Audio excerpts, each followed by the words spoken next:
All right, artists, so taking the weaving off the loom is actually a really, really easy thing to do. My weaving is all filled in. I flip it over and I have all of those strings that I made in the very beginning. The first thing I'm going to do is just cut those strings right in the middle. There you go. Now it's time to take the weaving off the loom. So I don't want to take the whole thing off at once. I don't want it to fall apart by accident. So instead, I'm going to pull off 2 strings at a time. I'll take these 2 strings here, pull it off the loom, just like that. And then I'm going to tie these 2 strings in a knot. The same kind of knot I would use if I was tying my shoe, at least the beginning part of tying the shoe. So crisscross and through the loop.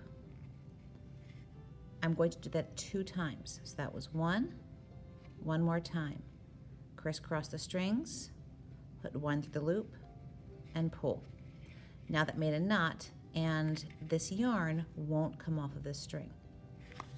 I'll do the same thing to the next 2 strings. Pull those off.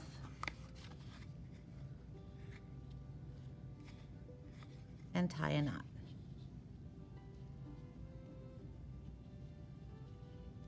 1, 2. Do that the whole way around the weaving. Next 2 strings.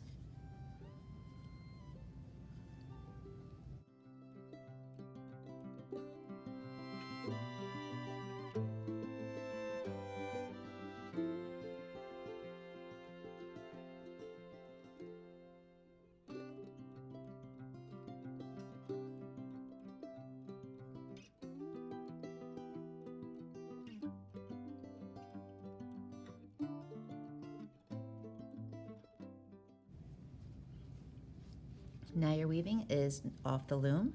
It's all tied so it's not going to fall apart. These strings you can cut a little bit shorter if you want. You don't want to make them too short, otherwise those knots can come undone. But if you leave at least, I say a pinky width of yarn or a string left, you should be fine. And that goes through all those, for all those other little knots you have or all those extra strings you have floating around as well. You can cut them off to make them shorter. You just don't want to cut them all the way down to the knot. Otherwise, it could come unraveled. So I can cut those off a little bit. Sometimes if the knot is right in the middle of the weaving, I just push it through to the other side. Like this one, for instance.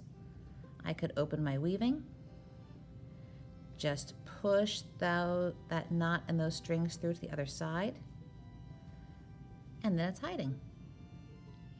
And that's how you take your weaving off your loom.